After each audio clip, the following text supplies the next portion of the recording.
Boa noite, sejam muito bem-vindos à Rede, uma alegria ter você aqui com a gente nessa noite. Hoje nós continuamos a nossa série de mensagens chamada Os 7 Passos da Cruz, uma jornada de transformação. Nessa série nós temos olhado com mais atenção para esse momento da crucificação. Jesus permaneceu 6 horas vivo, das 9 da manhã às 3 da tarde, crucificado no madeiro. Nesse período de uma dor inexplicável, Jesus declarou 7 frases, breves, curtas, mas frases de grande significado para nós. E nós temos olhado para elas com atenção como marcos na nossa jornada de conhecer a Deus. Porque através de cada uma dessas frases nós podemos compreender melhor a grandeza do amor de Deus por nós. E à medida que nós nos aproximamos dele e compreendemos o que ele fez, nós somos transformados. Por isso é mais do que uma série de mensagens, é uma jornada de transformação. A primeira palavra que nós trabalhamos em nossa série foi uma palavra de perdão, um passo de perdão, onde Jesus disse: Pai, perdoa-lhes, pois não sabem o que fazem. Depois, uma palavra de salvação, onde Jesus Cristo disse sobre aquele criminoso ao seu lado: eu lhe asseguro que hoje você estará comigo no paraíso. Depois, uma palavra de amor, quando Jesus demonstrou cuidado pela sua mãe Maria, ali na cruz. Jesus tira o olhar de si mesmo e coloca sobre sua mãe, provendo para ela cuidado, dizendo: mulher, este é seu filho. E ao discípulo amado João ele disse: esta é a sua mãe. Então Jesus ali nos traz um vislumbre de uma nova comunidade que está surgindo, uma comunidade espiritual chamada igreja, constituída por uma família de muitos irmãos, irmãs, pais, mães, filhos e filhas. Depois nós falamos sobre esse passo, essa palavra do abandono. E de todas as palavras que estudamos até aqui, essa foi a descoberta mais chocante, quando Cristo disse: meu Deus, por que me abandonaste? Momento em que Jesus, que tinha uma relação de amor eterna com o Pai, tudo que o Filho tinha era o Pai, tudo que o Pai tinha era o Filho, a relação de amor deles era a maior força que existe.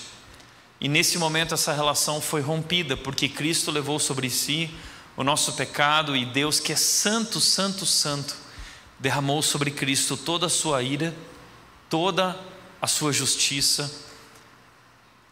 Cristo foi o nosso substituto naquela cruz. Mas hoje nós continuamos a nossa série falando sobre essa palavra, esse 5º passo, que é um passo de humanidade.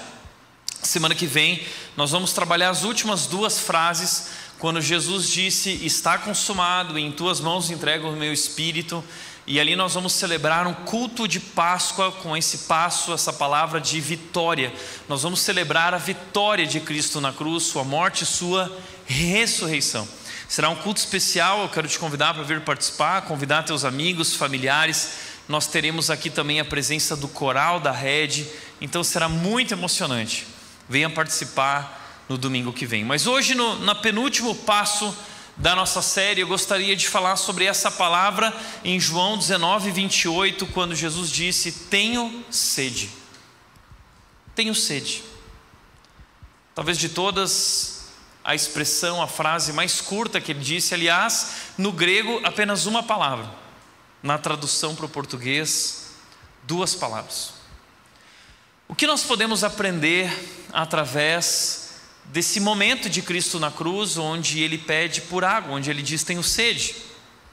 Para isso eu gostaria de ampliar um pouco o nosso texto e te convidar a analisar melhor o contexto. João 19:28 e 29 diz: Jesus sabia que sua missão havia terminado, e para cumprir as escrituras disse: estou com sede. Havia ali uma vasilha com vinagre, de modo que ensoparam uma esponja no vinagre e a colocaram na ponta de um caniço de sopo e a ergueram até os lábios de Jesus. Jesus provavelmente está desidratado. O corpo humano, ele pode sobreviver sem comida por 3 a 4 semanas, mas sem água o nosso corpo resiste no máximo a 3 há 4 dias. Jesus está passando por um momento difícil, porque ele não tinha dormido aquela última noite. Ele tinha sido traído por Judas, levado preso pelos soldados romanos, então acusado no tribunal judaico por blasfêmia e levado como um rebelde para o tribunal romano, ali sentenciá-lo com a condenação da crucificação, a pior condenação que existia naquela época, a condenação de um criminoso, um homem inocente, o autor da vida, condenado como um criminoso. E ali então, depois de ser condenado, ele passou por açoites. Jesus perdeu muito sangue e Jesus perdeu muita água do seu corpo. E quando nós estamos desidratados, nós começamos a ter dor de cabeça, nós começamos a ter cãibras no corpo, nós começamos a ficar mais letárgicos e o nosso cérebro simplesmente desliga. E uma das maiores causas de fadiga é, sem dúvida nenhuma, a desidratação. Muitas vezes o que nós estamos precisando é simplesmente tomar água e ter uma hidratação correta. Agora, o que é chocante é descobrir que o Deus criador da água, o Deus que criou os elementos H2O, o Deus que é a fonte de vida e água viva, teve sede. O que nós podemos aprender através da sede de Jesus? A primeira coisa que nós podemos aprender, a primeira coisa que a sede de Jesus significa, é que Jesus era verdadeiramente humano. O fato de Jesus ter sede revela a nós que Jesus era humano. Veja o que diz a palavra de Deus, Filipenses 2, 7, 8 diz: em vez disso, esvaziou-se a si mesmo. O versículo anterior nos traz um contexto dizendo o seguinte: não considerou que o ser igual a Deus era algo a que devia se apegar. Ele é Deus, mas ele não se apegou ao fato de ser Deus, mas pelo contrário, ele esvaziou-se a si mesmo, assumiu a posição de escravo e nasceu como ser humano. O Rei dos Reis, o Deus do universo, dono de toda a glória, todas as coisas que foram criadas pertencem a Ele. Colossenses 1,15 diz que tudo foi criado por Ele e tudo foi criado para Ele. E então o Rei da Glória nasce como um bebê, encarnado em forma humana, precisa ser alimentado, precisa aprender a falar. O Rei da Glória nasce numa estrebaria, nasce numa manjedoura, no lugar onde os animais se serviam, se alimentavam. Ali nasce o nosso Deus, nessa forma de escravo, nessa posição abaixo de nós. Ele veio para nos servir. Como disse Billy Graham, sem dúvida nenhuma, o maior acontecimento da história não foi o homem subir e pisar na lua. O maior acontecimento da história foi Deus descer e pisar na terra. Você consegue imaginar isso? Deus Emanuel, diz a palavra, Deus conosco, Deus entre nós, Deus vivendo como um ser humano qualquer. Isso significa que Jesus, ele tem agora 2 naturezas. Ele tem a sua natureza divina, ele é 100% Deus, mas agora encarnado em forma humana, ele é 100% também humano. Nós chamamos na teologia isso de união hipostática. E é muito importante que a gente entenda que Cristo uniu essas 2 naturezas completamente. Porque infelizmente existem ideias erradas a respeito de Jesus. Existem pessoas que acreditam que Jesus nada mais era do que Deus em pele humana. Pessoas que acreditam que na verdade Jesus parecia homem, mas não era homem, era Deus numa casquinha de ser humano. No passado a igreja combateu uma heresia, o docetismo. Docet é o grego que significa parece. O docetismo eram homens que pregavam que Jesus Cristo parecia homem, mas não era, era Deus. O seu corpo, na verdade, aqui na terra era apenas uma ilusão entre nós. Nós precisamos combater, nós precisamos refutar essa ideia, porque a Bíblia nos mostra que Jesus Cristo precisava vir a esse mundo e viver na forma humana em sua totalidade, experimentar a natureza humana em sua totalidade, exceto o pecado. A Bíblia diz que Jesus Cristo passou por todo tipo de tentação e sofrimento que nós enfrentamos, com a diferença de que Ele nunca pecou. E sabe, eu acho que uma das razões pela qual a série que tem feito tanto sucesso, a série The Chosen, ela é bacana, porque ela veio contribuir com essa verdade de que Jesus é 100% Deus, mas 100% humano. Porque até então as outras representações de Jesus apontavam para um Jesus que não parecia tão humano. Era um Jesus muitas vezes distante. E esse Jesus apresentado pela série é um Jesus mais próximo, é um Jesus mais real, é um Jesus verdadeiramente humano, um Jesus que sorri, um Jesus que conta piada, um Jesus que abraça, um Jesus que dança, um Jesus que chora. E nós nos identificamos com Jesus, nós então nos apaixonamos por esse Jesus, não é? E de fato, essa foi a ideia dos autores da série The Chosen, criar a ideia de um Jesus humano, para que a gente pudesse entender de fato quem Ele realmente era. Mas infelizmente muitos líderes e pastores têm se levantado contra a série The Chosen. Pessoas que dizem que nós não podemos assistir essa série. Então muitos membros da nossa igreja têm me enviado perguntas dizendo isso: Tiago, nós podemos assistir The Chosen? Veja esse vídeo do fulano, do pastor ciclano. E eu vi alguns vídeos, e o que eu posso dizer é que todos os argumentos extremamente frágeis, fracos, superficiais, como por exemplo, você não pode assistir The Chosen porque a produtora de The Chosen é mormon. E é fato, a produtora Angel, que faz a produção The Chosen, dentre tantas outras produções que eles também fazem, é uma produtora mormon. Mas o Dallas Jenkins, que é um diretor da série, idealizador da série, é filho de um homem muito temente a Deus, estudioso da vida de Cristo. A família dele vive no cinturão da Bíblia, que é a região sul dos Estados Unidos, uma região extremamente conservadora, conhecida por igrejas bíblicas e fundamentadas na palavra.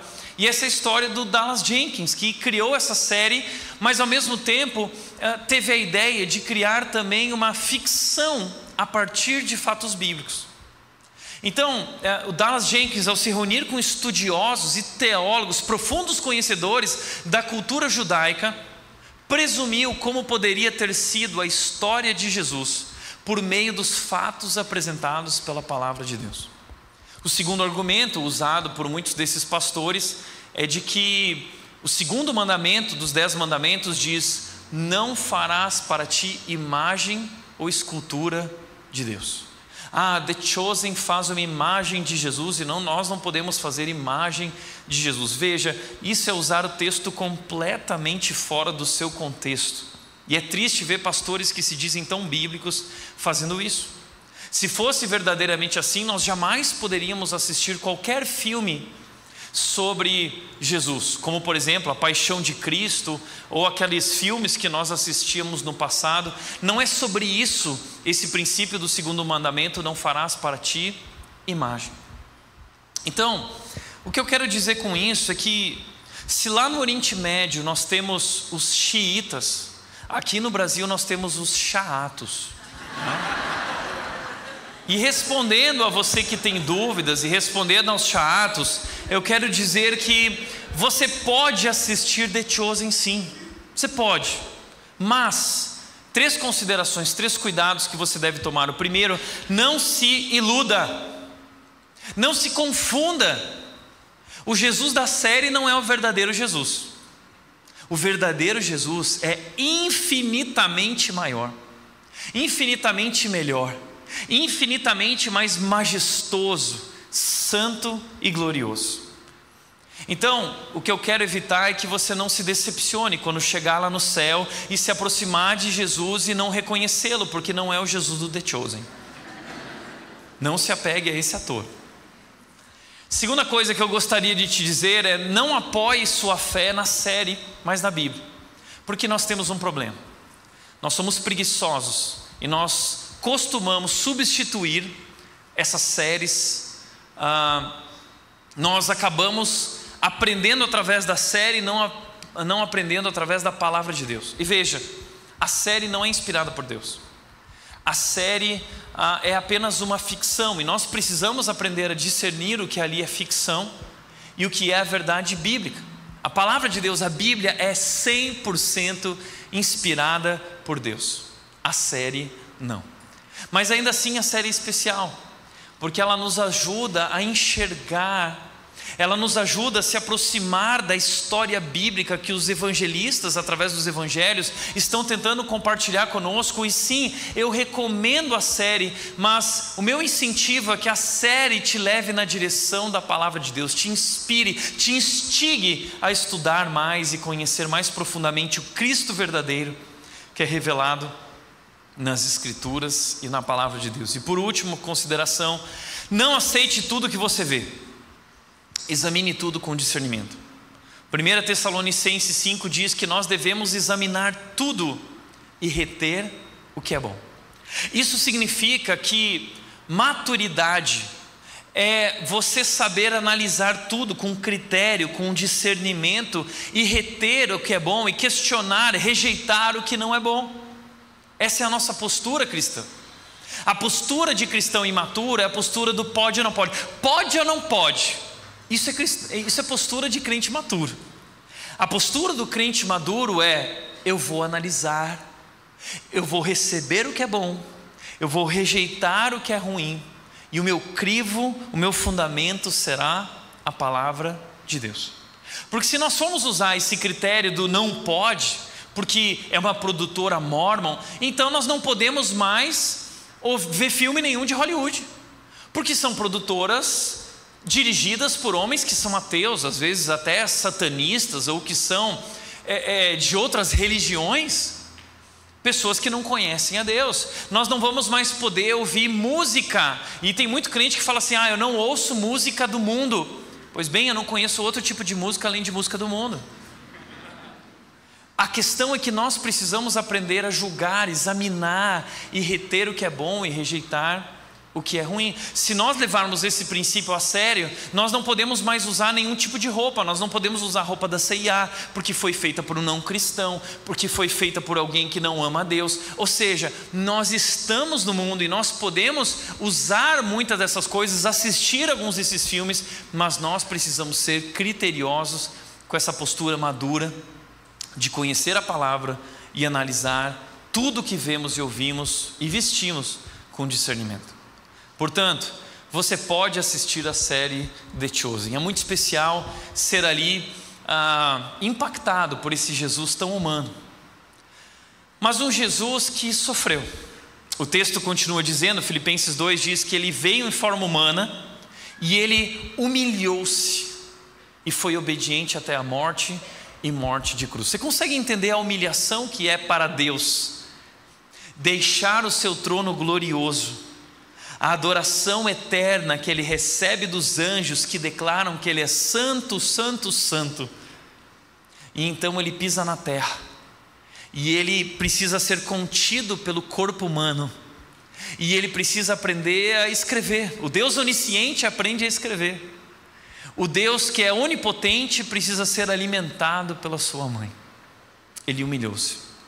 Eu nunca vou esquecer a história do diretor da Visão Mundial, quando naquela tragédia do tsunami lá na Indonésia, ele foi chamado para representar a organização e compartilhar sobre o que estava acontecendo lá e levantar as necessidades.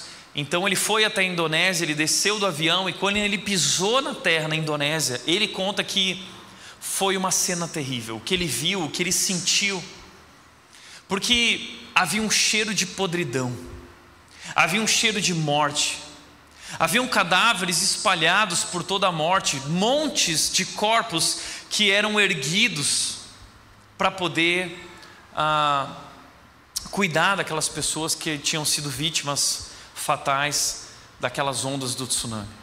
E ele disse que aquilo embrulhou o estômago dele. Chegou a hora do almoço, eles chegaram no local para almoçar, e ele se retirou de todos. Ele foi numa salinha sozinho, e ele começou a orar a Deus, e ele disse: Deus, para mim já chega, eu não aguento mais ver essas cenas terríveis, eu não aguento mais sentir esse cheiro de morte no meu nariz. Então ele conta que Deus se voltou para ele e disse o seguinte no coração dele: será que você não é capaz de ver por um dia o que eu vejo todos os dias? Será que você não é capaz de sentir por um dia o cheiro que eu sinto todos os dias? Você imagina o que é Deus, além de ver tudo o que acontece aqui na terra, vir viver entre nós e sofrer e padecer? Ele se humilhou, ele foi obediente até a morte de cruz, a morte de um criminoso, o Rei da Glória, inocente, santo, santo, santo, morto como um assassino, morto como um criminoso. Esse é o nosso Deus. Portanto, Jesus sofreu plenamente. É por isso que é importante nós entendermos que Ele era 100% humano, porque Ele experimentou a dor em sua totalidade.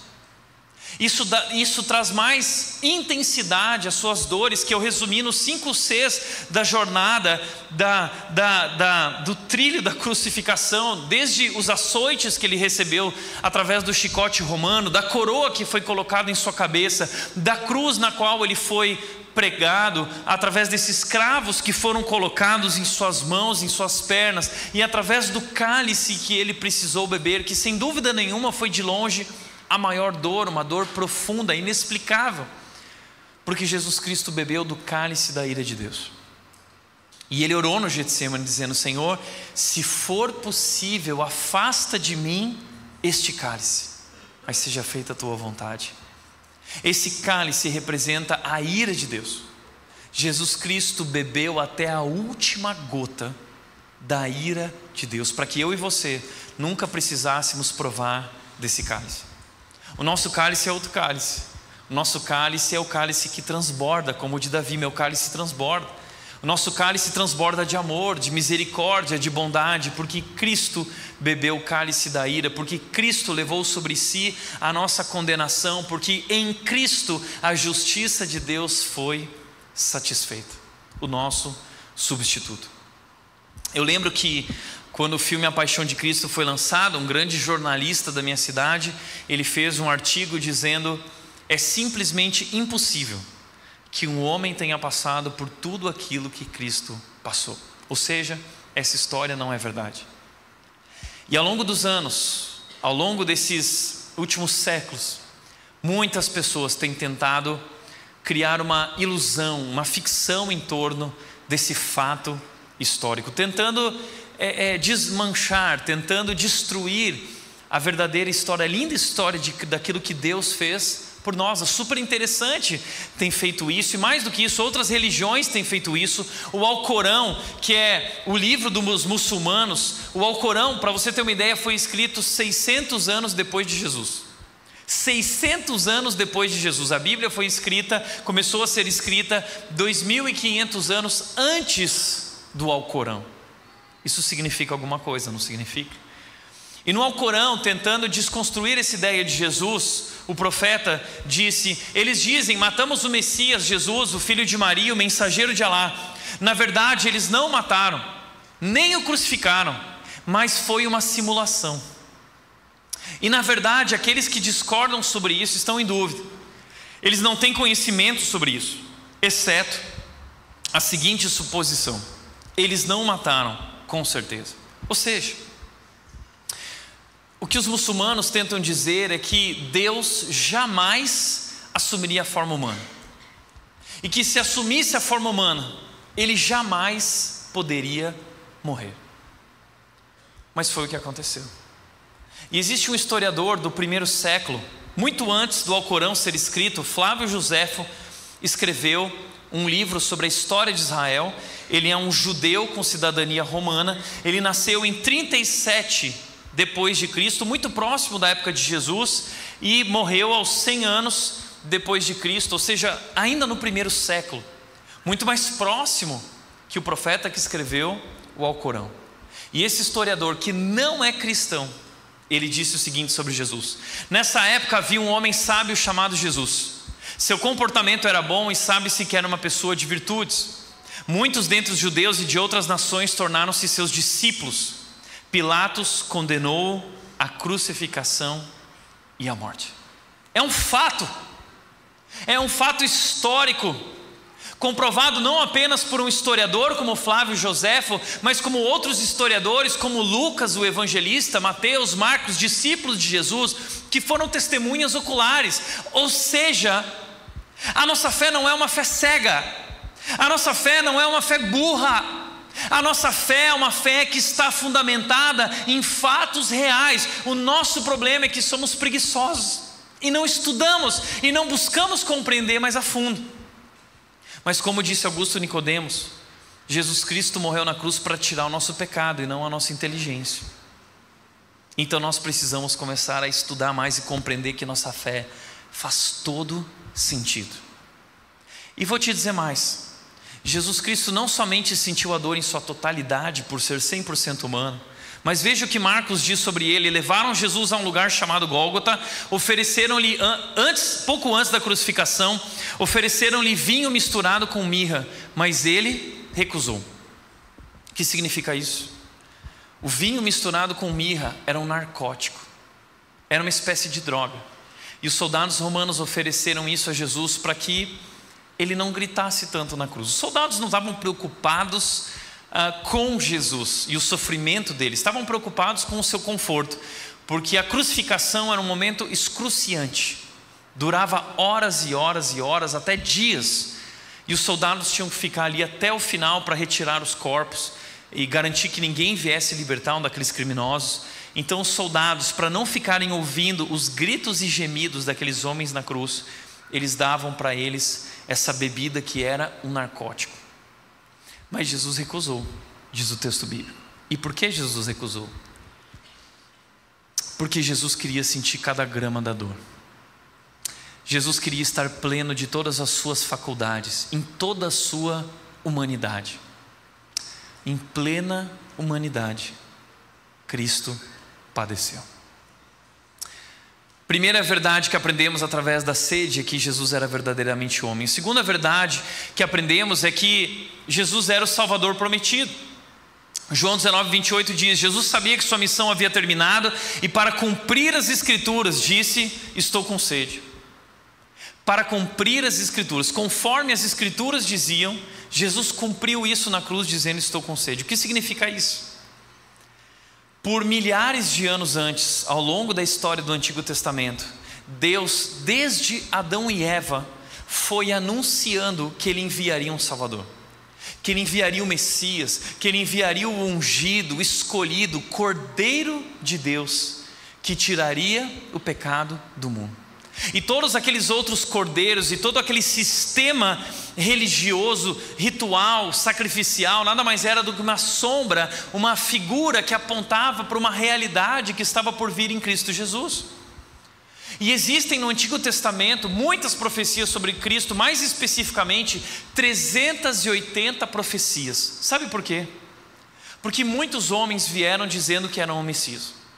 Então o Sinédrio tinha uma equipe que era tipo o FBI do Messias, que ia até lá e averiguava se aquela pessoa cumpria todas as profecias e características que foram dadas por Deus para nós reconhecermos o Salvador prometido. E adivinha? Cristo cumpriu cada uma delas. Das 380 eu quero te mostrar 13 rapidamente. Profecias do Antigo Testamento sobre Jesus. Primeira, Miqueias 5:2, centenas de anos antes disse que Jesus nasceria em Belém. Disse que Jesus teria que fugir com sua família para o Egito. Oséias 11:1 diz isso, e Mateus capítulo 2 confirma essa profecia. Criação em Nazaré, ele seria nazareno, cresceria em Nazaré, Jeremias 31:15. Ele realizaria milagres, ele ressuscitaria mortos, ele ressuscitou Lázaro. Ele seria traído por um amigo, Judas, um dos seus discípulos.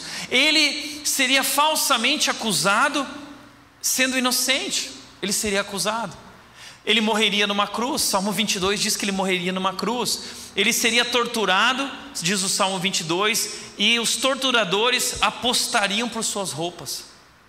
Isso aconteceu. Os evangelistas mostram que antes da crucificação apostaram pelas roupas de Jesus. Seus ossos não seriam quebrados, e apesar de todos os açoites e flagelos, nenhum dos ossos se quebrou. Ele seria enterrado no túmulo de um homem rico. Isaías 53:9 diz isso. E Jesus foi sepultado no túmulo de José de Arimateia, diz o Novo Testamento, um homem muito rico, que era membro do Sinédrio, que era a alta classe judaica. Esse homem ofereceu o túmulo dele, que nunca tinha sido usado, para que as mulheres e os homens pudessem pôr o corpo dele lá. Ou seja, Jesus cumpre todos os requisitos. Voltará à vida 3 dias depois. Jesus vai ressuscitar depois de 3 dias. E, por último, não uma lista exaustiva, porque são 380 profecias, o oferecimento de vinagre quando sedento. Uma profecia de que ele teria sede e de que ele pediria por água e que ofereceriam vinagre para ele.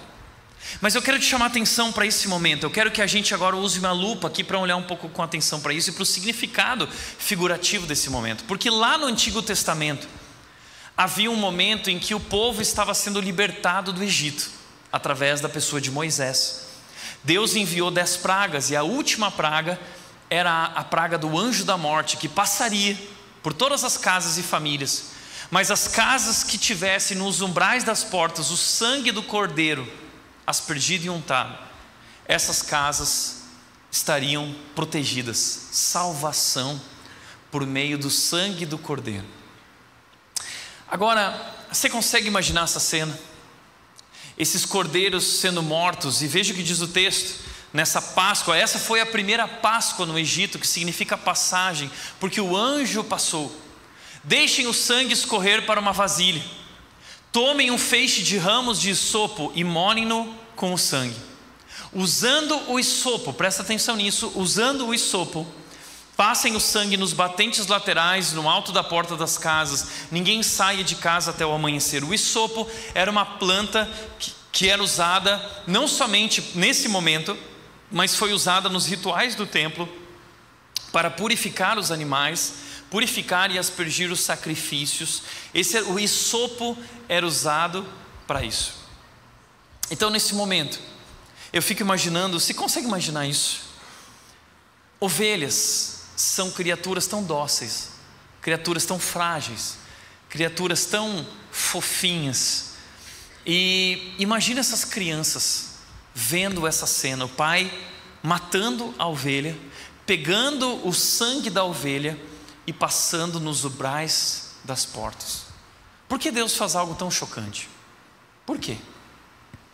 Eu nunca vou esquecer quando eu fui para o Rio Grande do Sul, num acampamento em Caxias, e era um acampamento de Páscoa. E no final, quando eu cheguei no aeroporto, o pessoal foi me buscar numa Kombi. E quando eu entrei na Kombi, para minha surpresa, tinha uma ovelha dentro da Kombi. E eu sentei logo no banco da frente, atrás da ovelha. A ovelha, durante todo o trajeto até o acampamento, ficou cheirando meu cangote. Enquanto isso, eu fui me afeiçoando à ovelha, né? Fui criando ali uma amizade, uma intimidade, curtindo a ovelha. E todos nós colocamos apelido na ovelha, era Amé. Todo mundo conhecia Amé, todo mundo queria tirar foto com Amé, todo mundo queria fazer selfie com Amé, todo mundo queria passar a mão e fazer carinho na Amé.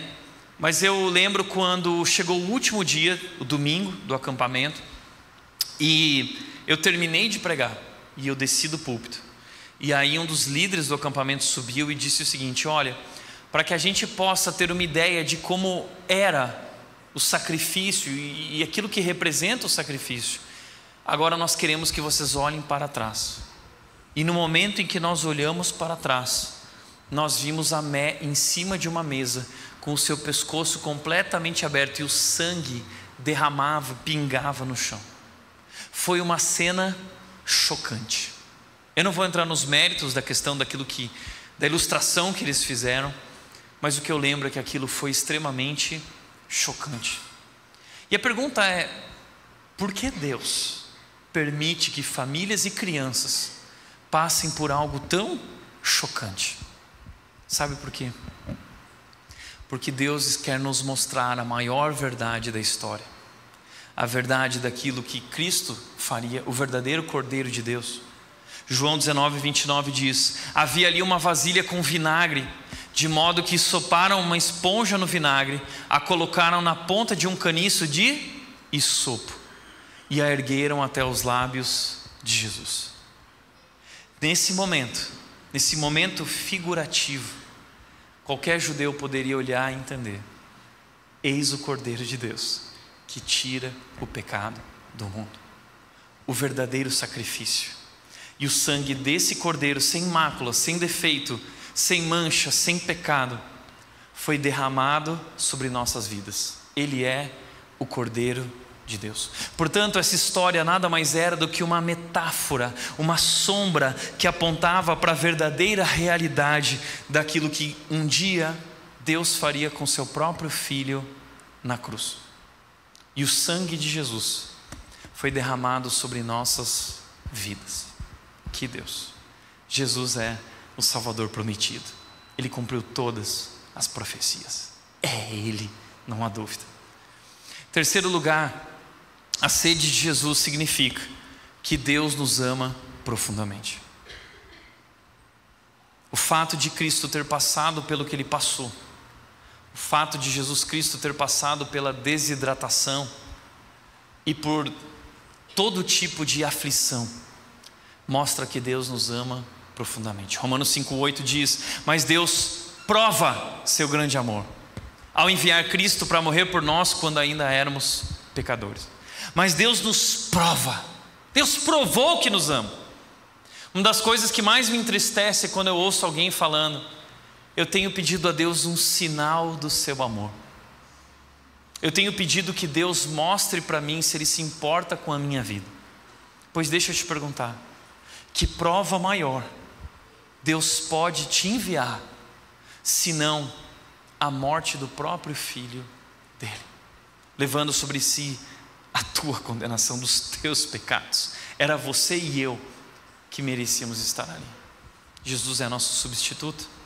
É isso que é a salvação. Sabe, essa semana eu estava lendo a história dessa jovem que sofreu um acidente há cerca de 25 anos atrás, um dos maiores acidentes aéreos da história dos Estados Unidos.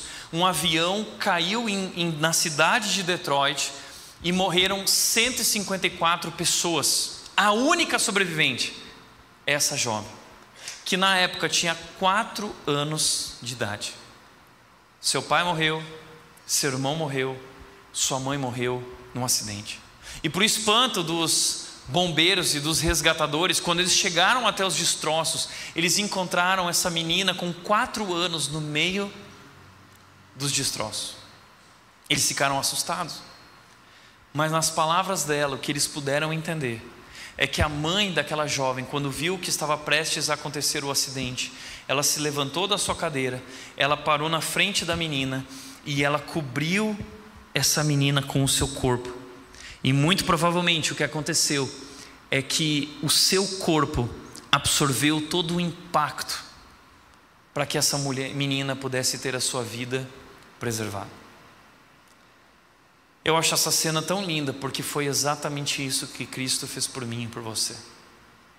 Ele se colocou entre Deus e nós, e Ele nos cobriu com o seu amor.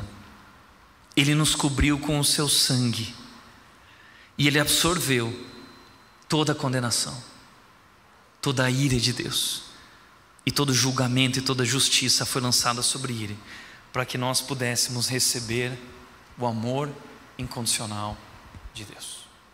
Como diz o Billy Graham, Deus provou o seu amor na cruz.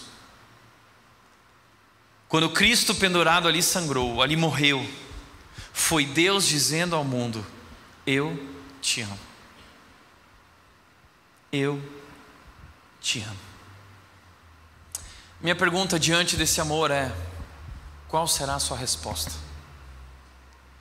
Esse grande amor exige uma resposta. Nós não podemos ser indiferentes. Quando nós compreendemos a grandeza desse amor, nossas vidas são transformadas. Como Paulo disse em 2 Coríntios capítulo 5, versículo 14, ele disse: pois o amor de Cristo nos constrange e ele nos impulsiona a viver uma nova vida para Ele. Esse amor mudou a sua vida? Porque é impossível conhecer Jesus e continuar sendo o mesmo. Nós não podemos nos isentar, nós não podemos permanecer onde estamos. Esse amor exige uma resposta. O fato de você não responder já é uma resposta. Você está rejeitando. Como disse Steve Lawson, se Jesus não te mudou, então o Jesus que você conheceu não é o Jesus da Bíblia. Sim, essa graça, esse amor para nós não custou nada, é graça, mas para Deus custou tudo. Ele entregou tudo que Ele tinha. Tudo que Ele tinha era o Filho, e Ele entregou por nós. Então, se esse amor não gera mudança, transformação, se isso não te faz compreender a grande responsabilidade que nós temos diante desse amor e de viver uma nova vida, então já não resta mais nada. Portanto, eu gostaria de sugerir 2 respostas que nós podemos dar ao amor de Deus na cruz, demonstrado através de Cristo Jesus. 2 respostas que nós devemos dar a Jesus. A primeira resposta: nós devemos parar de procurar satisfação em outros lugares. Pare de procurar satisfação em outros lugares. O texto de Jeremias 2,13 diz: pois meu povo cometeu 2 maldades. Está falando sobre o povo de Deus na história de Israel, no Antigo Testamento. Mas é a mesma história que se repete hoje no povo de Deus. Ele diz: abandonaram a minha fonte de água viva. Deus é a fonte de água viva, e Ele fez o que fez na cruz para garantir que eu e você não precisemos mais ter sede espiritual. Ele garantiu que nós estaríamos satisfeitos e teríamos uma vida abundante, mas nós rejeitamos a fonte de água viva e nós cavamos para nós mesmos cisternas rachadas que não podem reter água. Cisternas rachadas. Nós substituímos a fonte da água viva por outras cisternas, por outras coisas que não retêm água.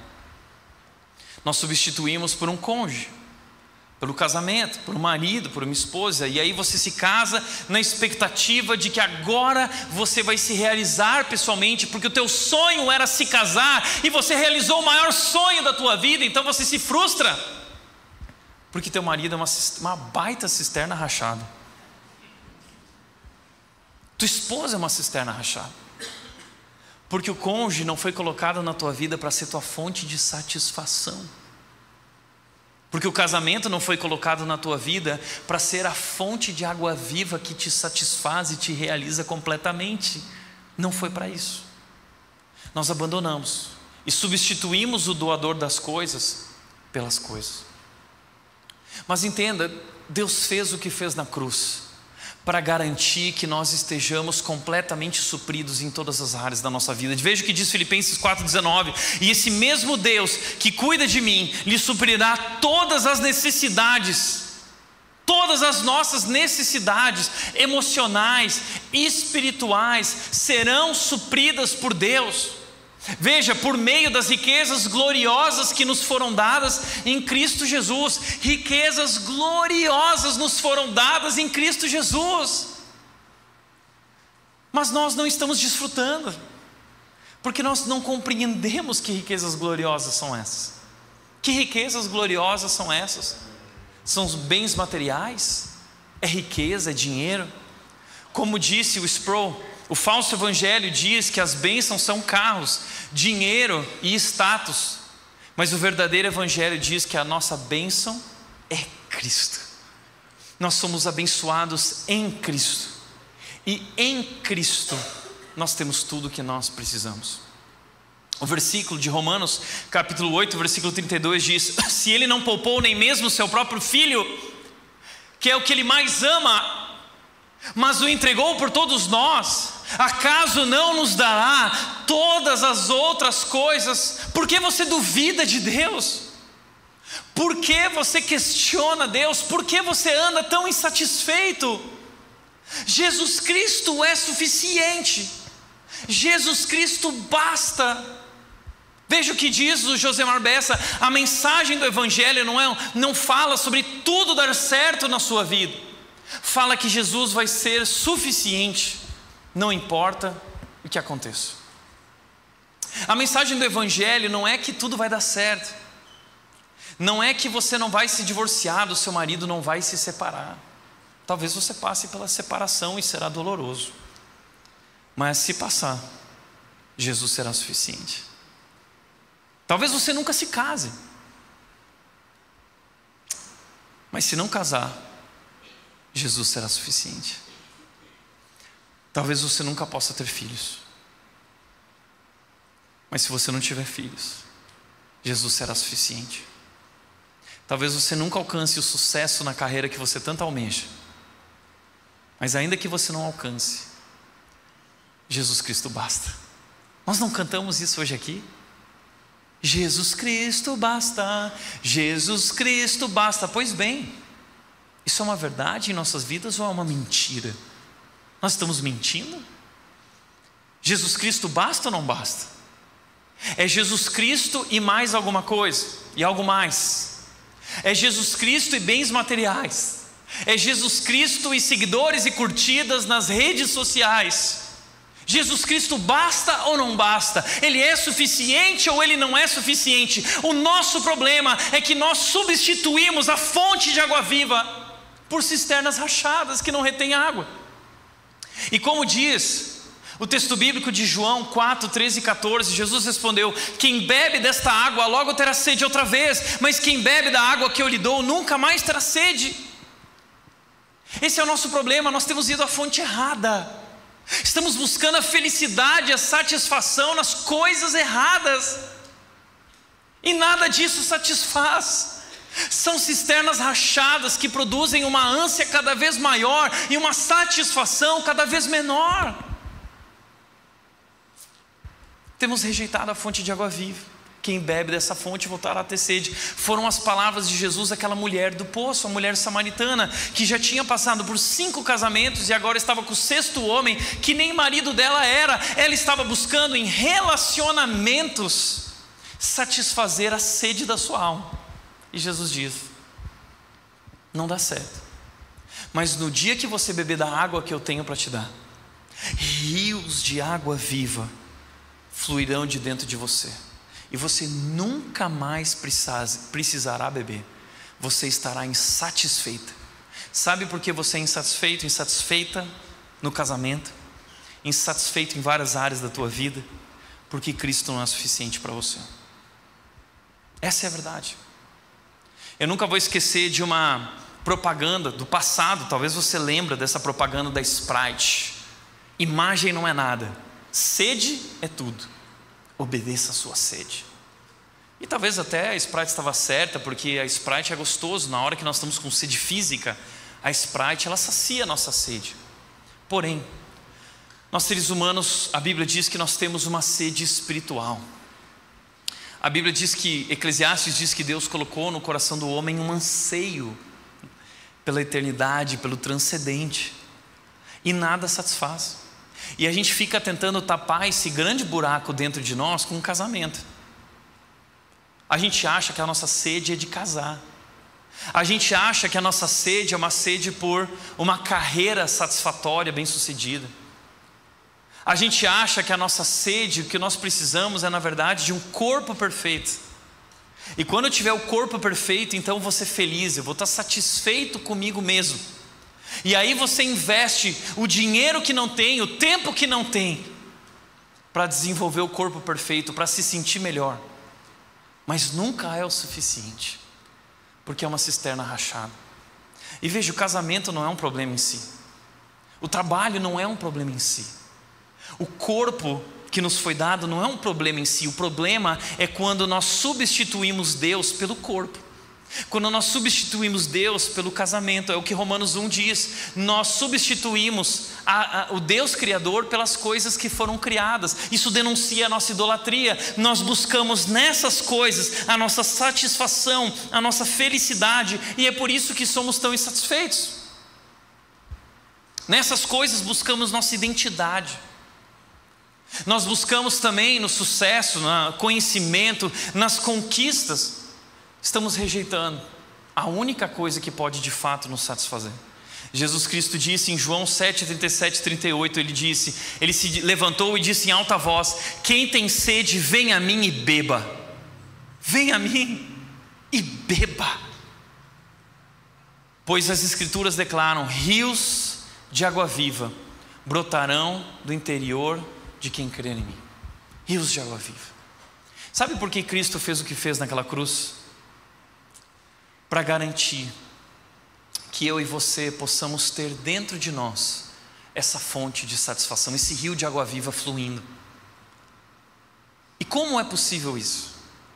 Por meio do Espírito Santo. Jesus Cristo morreu na cruz para que Deus possa habitar em nós.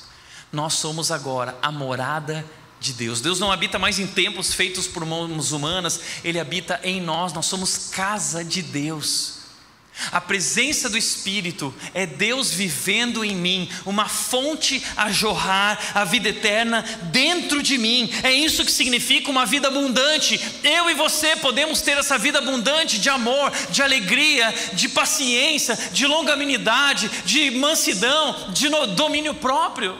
Nós temos tudo que nós precisamos para viver e para encarar os desafios que temos a encarar. E não precisamos mais ir a um lugar para buscar esse Deus. Nós nos reunimos como igreja porque é um chamado de Deus.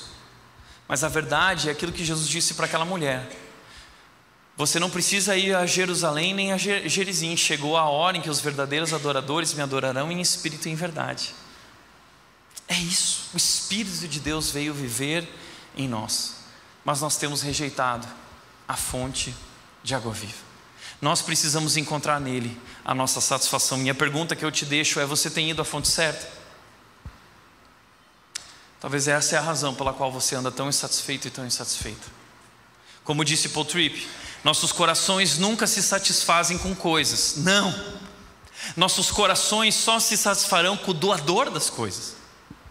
Se você busca a felicidade nessas coisas, essa felicidade escapará por entre os dedos.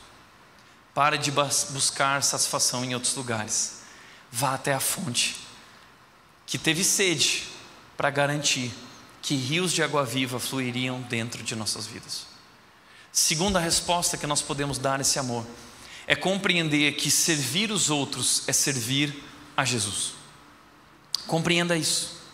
Servir aos outros, servir a Jesus é servir aos outros, ou servir os outros é servir a Jesus. Mateus 25, 37, 40 diz: Senhor, quando foi que o vimos faminto e lhe demos de comer, ou sedento e lhe demos de beber? Entenda o contexto. Jesus em determinado momento virou para os seus discípulos e disse: porque eu tive fome e vocês me deram de comer, eu tive sede e vocês me deram de beber.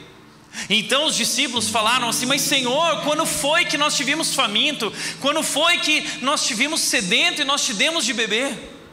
E Jesus disse, e o rei dirá: eu lhes digo a verdade, quando fizeram isso ao menor destes meus irmãos, foi a mim que o fizeram. Essa é uma verdade maravilhosa. Porque eu não sei você, eu gostaria de poder voltar 2000 anos atrás e estar naquele momento aos pés da cruz.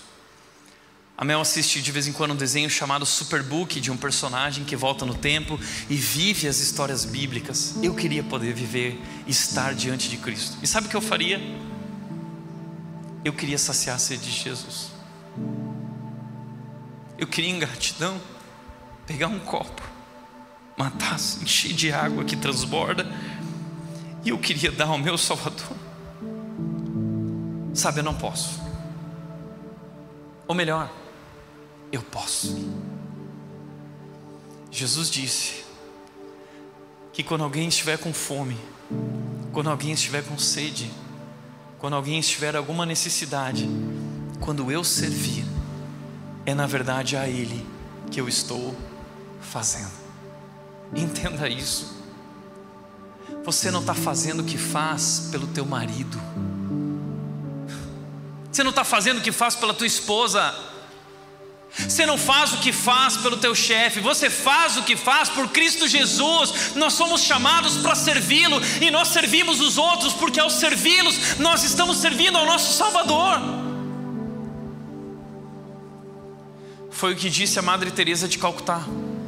Ela diz: eu tenho sede de Jesus. Não foi apenas um evento há 2000 anos atrás, foi um grito profundo que ressoa até hoje em cada pessoa que sofre, cada pessoa que carece do amor de Deus. O sofrimento delas se une ao grito de Jesus na cruz, e o mundo está sedento, gritando: tenho sede. Madre Teresa decidiu dedicar a sua vida para servir as pessoas, saciando a sede de Jesus. E em cada casa que ela abria, ela colocava uma placa: tenho sede, tenho sede. Foi o lema da vida dela, é o lema da nossa vida. Nós vivemos para servir, como Jesus nos serviu. E ela disse: se virarmos as costas para os necessitados, viramos as costas para Deus. Qualquer tipo de necessidade. Quando nós viramos as costas para alguém que precisa de ajuda, nós estamos virando as costas para Deus. E entenda, essa não é uma pauta política, longe disso. Essa é a pauta do céu. É com isso que o céu se importa. E o que nós temos feito? Há um texto em Amós capítulo 8, versículos 11 a 13, que diz: está chegando o tempo, diz o Senhor soberano, em que enviarei fome sobre a terra, não fome de pão nem sede de água, mas de ouvir as palavras do Senhor. Esse é um texto que foi dirigido à comunidade de Israel, que passaria por um tempo, um período de sede espiritual. Mas esse texto cabe muito bem no tempo em que nós temos vivido, no mundo em que nós vivemos, na cultura e na sociedade em que nós vivemos. Nunca tivemos pessoas tão famintas, talvez não apenas de pão, não apenas de sede de água, mas da palavra do Senhor, uma sede espiritual. Você já percebeu isso? As pessoas ao nosso redor estão com sede. Acorda, abre teus olhos. Quando você chega no trabalho, aquelas pessoas estão sedentas espiritualmente. Quando você chegar hoje na tua casa, aquelas pessoas que não vieram ao culto, elas estão sedentas espiritualmente. Abra teus olhos e veja isso que o texto diz. Ele continua dizendo: as pessoas andarão sem rumo. Isso descreve muito bem o que nós estamos vivendo. As pessoas não têm rumo, elas estão que nem uma barata tonta, procurando algo que satisfaça, algo que supra. Nunca antes uma geração buscou tanto a felicidade e a realização pessoal, e nunca houve uma geração tão insatisfeita. Pessoas cometendo suicídio, pessoas tirando sua vida, pessoas enlouquecendo, inúmeros surtos psicológicos e psicóticos. As pessoas estão vivendo o quê? Elas estão sedentas espiritualmente, elas têm fome, elas estão morrendo de sede espiritual. E o que nós temos feito? E o texto diz: elas vão andar de mar em mar, de um extremo ao outro, cambaleando e procurando por toda a terra, tateando, procurando onde está. Assim como Salomão, que procurou por toda a terra. Eles vão se frustrar, porque ele disse: tudo isso é vaidade, tudo isso é correr atrás do vento, tudo isso é fútil, nada disso satisfaz, nada debaixo do sol nos satisfaz.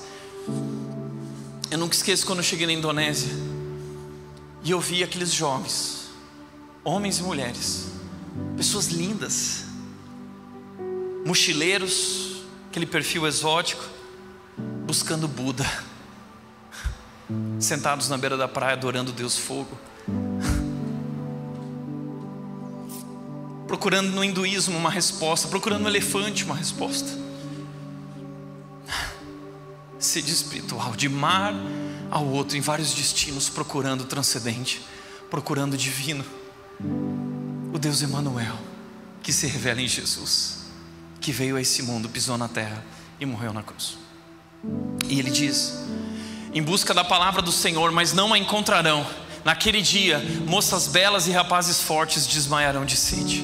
Desmaiarão de sede. Você tem visto isso?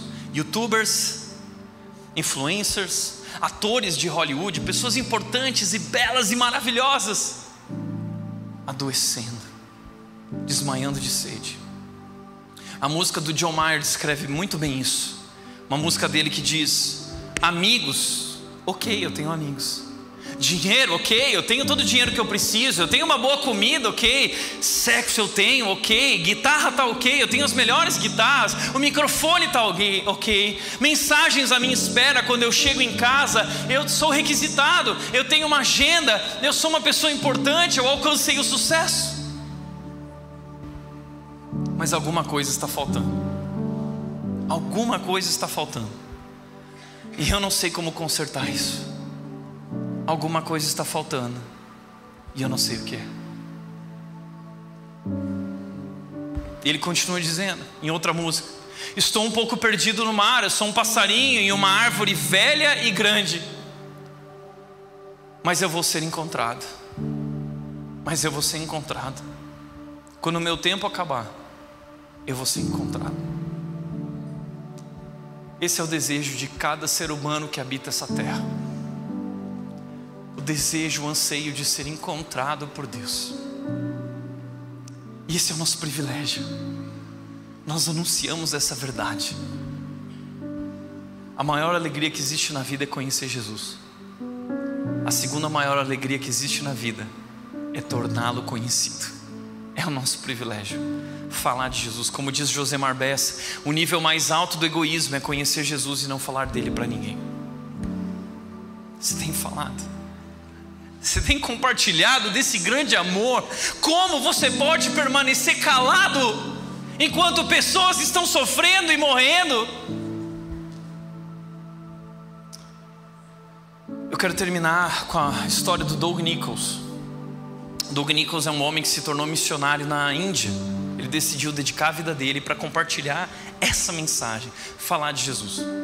E o Doug Nichols não sabia ainda a língua, o dialeto indiano daquele grupo que ele queria falar de Jesus. Mas quando ele chegou lá e aprendendo a língua, ele acabou adoecendo de tuberculose. Ele precisou passar um bom tempo no hospital. E ele levou para o hospital junto com ele uma série de folhetos evangelísticos de João na língua daquelas pessoas, no idioma deles. E aí ele conta que ele chegou no hospital e durante aquelas noites e aqueles momentos difíceis ele compartilhava os folhetos, mas ninguém queria. Todo mundo educadamente rejeitava, os médicos rejeitaram, as enfermeiras rejeitavam, os pacientes rejeitaram.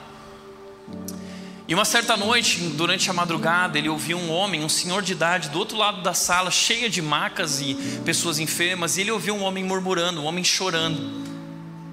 E ele viu que aquele homem tentava se levantar na sua maca, tentava ir para algum lugar, mas ele acabou fazendo as necessidades na própria roupa dele, e o cheiro forte subiu em toda a sala, e todo mundo começou a reclamar e se queixar e gritar contra aquele velho.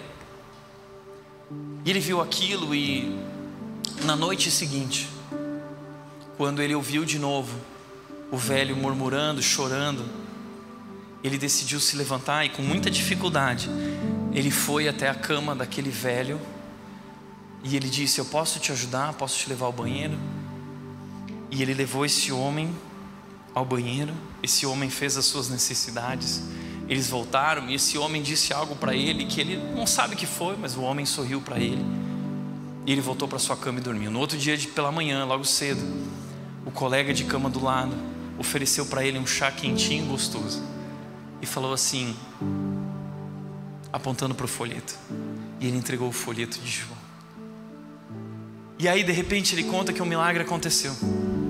Durante todo o dia as pessoas vinham até mim pedindo folheto, os pacientes, as enfermeiras, os médicos, até que todos no hospital tivessem o evangelho de João. Nos dias seguintes, vários me disseram que confiaram suas vidas a Jesus Cristo como Salvador, como resultado da leitura das boas novas. E ele termina dizendo um pensamento final: o mundo não se importa com o quanto você tem ou com o que você sabe, eles querem saber o quanto você se importa.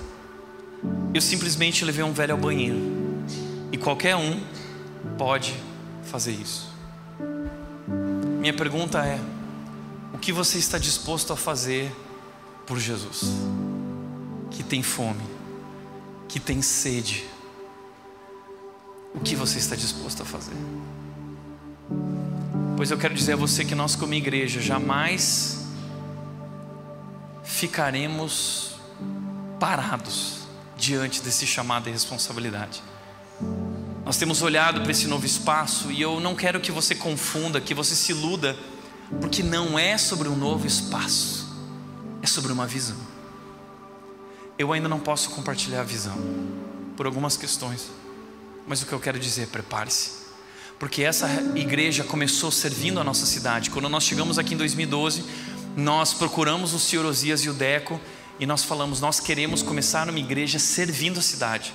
Começamos uma parceria com o Instituto Deco, cuidando de 140 crianças, cuidando daquelas mulheres, cuidando daqueles papais. Nós cuidamos das crianças, celebramos inúmeros momentos com eles, compartilhamos a mensagem do Evangelho, mas o Instituto foi vendido. E desde então Deus falou: Tiago, ajeita as coisas. Ajeita as coisas. E eu creio na visão que Deus tem nos dado de uma cidade transformada por Jesus. Não é sobre um novo prédio, não é sobre isso. É sobre pessoas famintas, é sobre pessoas sedentas, é sobre uma cidade com necessidades físicas, mas especialmente espirituais. E nós seremos os braços e pés servindo a Jesus. Uma cidade transformada por Jesus. Aguarde, que grandes novidades estão por vir. Nós estamos preparando esse novo momento que viveremos como igreja, quando nós adentrarmos aquele lugar. Uma nova visão, uma nova direção, tudo aquilo que nós faremos por Jesus. Portanto, para refletir e praticar: primeiro, o sofrimento redentor de Jesus na cruz revela o amor incomparável que Deus tem por nós. Segundo, a única fonte capaz de saciar a sede da nossa alma é Jesus Cristo. Pare de procurar em outros lugares. E terceiro e último, a maior alegria que existe é conhecer Jesus. A segunda maior alegria é torná-lo conhecido. Amém? Feche teus olhos. Pai, nós queremos te agradecer pelo teu grande amor. Nós queremos te agradecer porque o Senhor na cruz sofreu, teve sede, e tudo que tu fizestes foi por amar a Deus e por cumprir a missão que Deus te deu, ó Cristo. E hoje nós estamos aqui, nós queremos agradecer. Nós queremos nos render a Ti, a esse amor. Nós queremos experimentar, nós queremos desfrutar essa vida abundante. Nós queremos que esses rios de água viva fluam a partir de nós. Nós queremos abandonar as cisternas rachadas. Nós queremos nos converter do nosso mau caminho e nós queremos seguir na direção da fonte de água viva e ali satisfazer a nossa sede, Deus. Portanto, nós queremos te agradecer pela tua grande obra na cruz. E nós, inspirados por aquilo que o Senhor fez, nós queremos ser vasos e instrumentos em tuas mãos, para saciar a sede de um mundo sedento e faminto, levando o teu amor, fazendo o teu nome engrandecido. Assim nós oramos como igreja, Pai, porque somos teu povo e nós queremos ser tuas mãos nesse mundo. Oramos em nome de Jesus, em nome de Jesus. Amém.